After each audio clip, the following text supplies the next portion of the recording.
So just like the first shock of existence pressed us into new knowing, new gnosis, new forms of family, new forms of the sexual, new visions of meaning.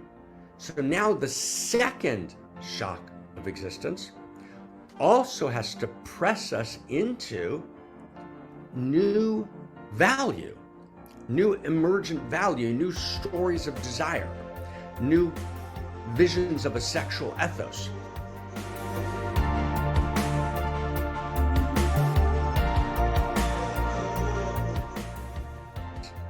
The first shock of existence is the experience of the human being that I'm going to die at the end of this life. There's an experience of death.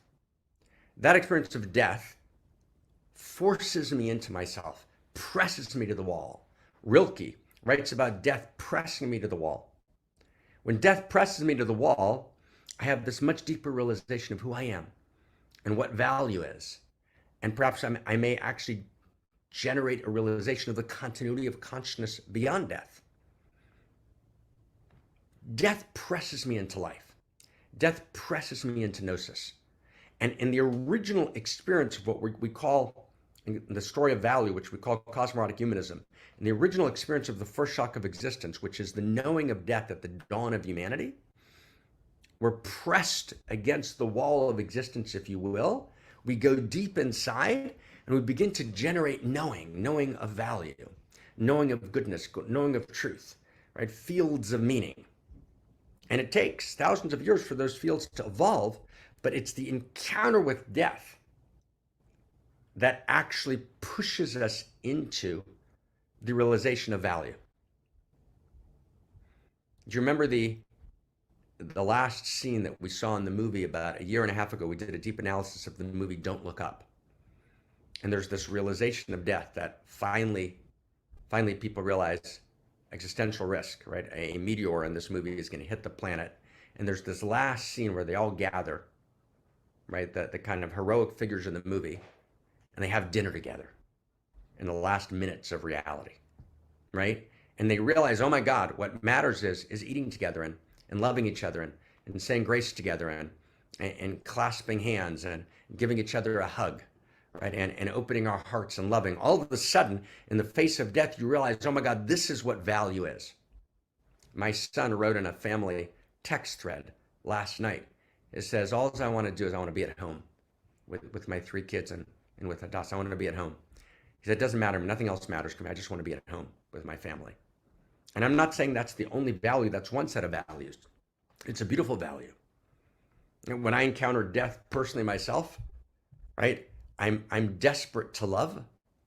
And one of the ways I'm desperate to love is to write this great library at this time between worlds and download it into reality and to actually stand for this new great library and this new story of value and to pour every ounce of my energy and effort into making sure that we can actually articulate this new story of value and actually drop it into reality, download it into the source code of Cosmos as a gift for thousands of years to come. But death presses us into gnosis. And so that original experience of the death of the human being pressed us into gnosis. And it also moved us to create families. This is a family. This is a father and a daughter. And a father doesn't take advantage of his daughter sexually. She's not a sexual object. The father protects the daughter. That emergence of the father, right? The couple, right? The family, right? The clan, right? The lineage, the perpetuation of family, right? The wider family that gathers and holds each other, right? These are all emerged from the first shock of existence. Now we're coming to the second shock of existence. Now stay close, friends. And maybe let me just add one more thing. So in the first, before I get to the second shock, in the first shock of existence, one of the things we did is we looked at sexuality.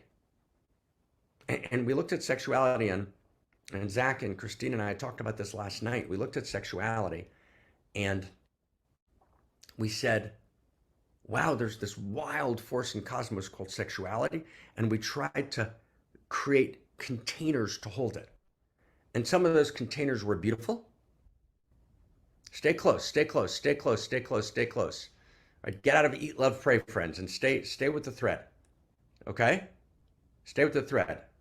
We're not an eat, love, pray, right? We're in a stay with the thread.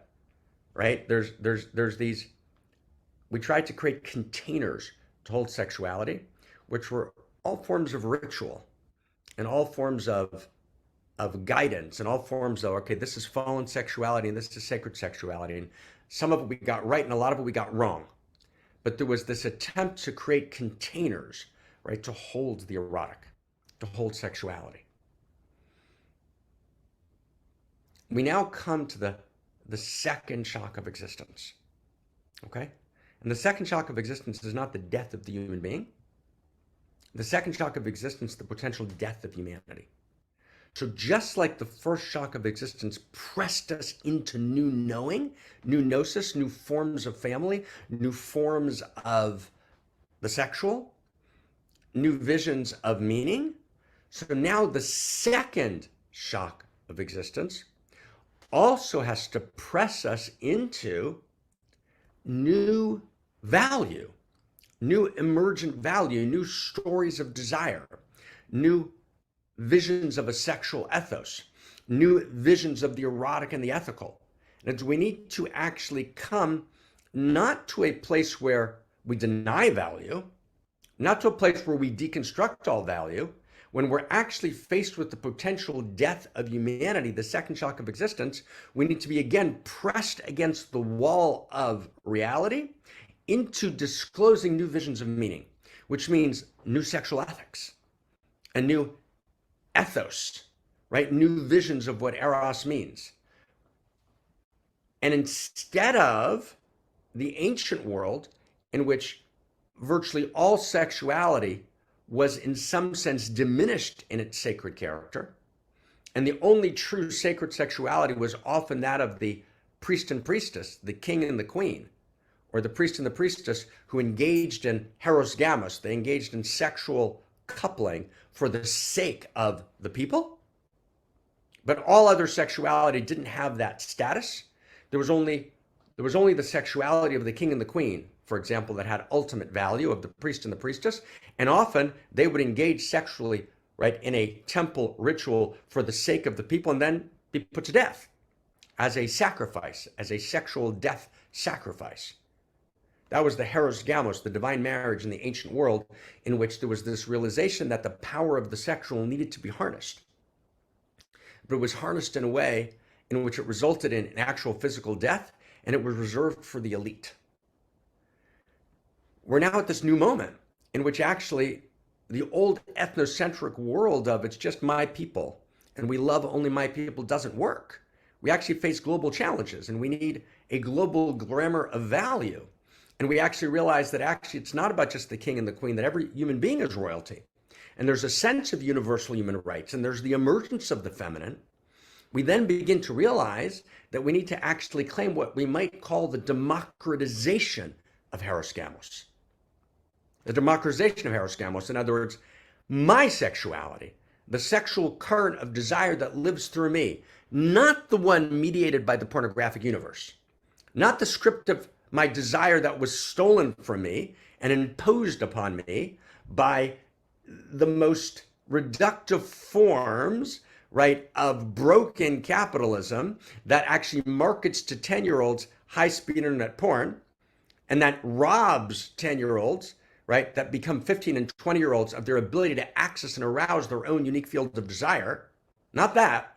We need to liberate ourselves, right, from the tyranny of a pornographic universe that erases our scripts of desire and actually reclaim my own sexuality, reclaim myself as the priest and priestess, reclaim myself as the king and queen, right? Move towards, right, a democratization of Eros Gamos.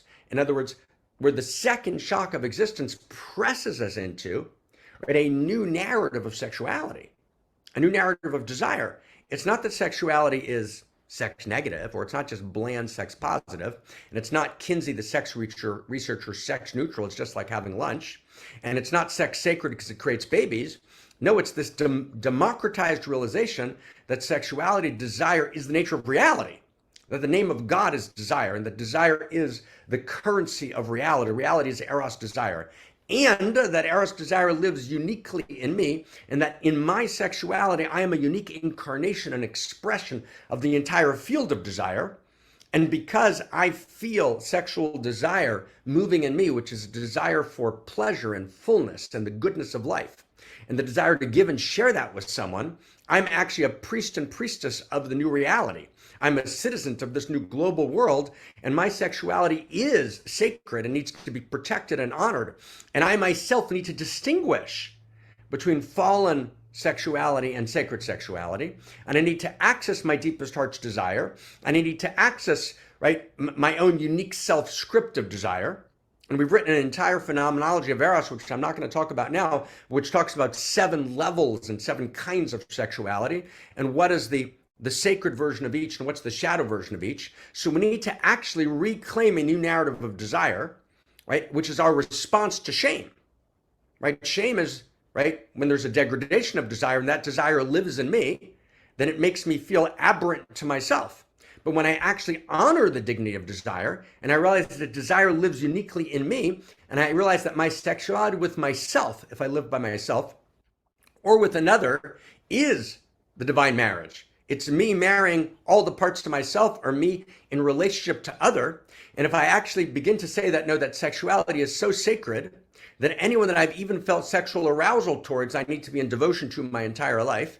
Of course, I don't need to act on any of that sexual arousal. I can be classically monogamous my entire life, but honor my entire field of desire and honor everyone's field of desire and realize that everyone's a king and queen, a priest and priestess, engaged in a unique Eros Gamos, and that actually the bed of sexuality is the bed of ethics and the bed of value, that all value lives in the sexual experience because it's about devotion and it's about giving, and it's about giving and receiving being one. And we need to reclaim, right, the experience of the sexual as a model of Eros as the most sacred dimension of life. That's an alternative, right, to the degraded visions of a pornographic universe, right? That's a sexuality that we stand for, that we live for, that we die for. When we realize that actually our own tomb essence and our own throbbing and our own pulsing is the pulsing of God and Goddess. Right? You begin to see this, right? Like, wow. You begin to see this vision? All of that is absent. So all of that entire culture of Eros we just described is absent. Does everyone get that? That entire culture of Eros doesn't exist. It's absent. Doesn't exist anyplace. So in that absence, you get pseudo-Eros. And in that absence, you get degraded visions of desire. Hamas is built on a degraded vision of desire and a degraded vision of the feminine. So of course it slaughters teenage boys and girls in the field because it's filled with its own shame. But of course, the Western liberal world hasn't put a powerful, compelling vision, a grammar of value to which we are in devotion, which is deeply articulated, which is felt. Right? We worship only the altars of our own narrow narcissisms. So we need to actually create new altars, to create new visions of value.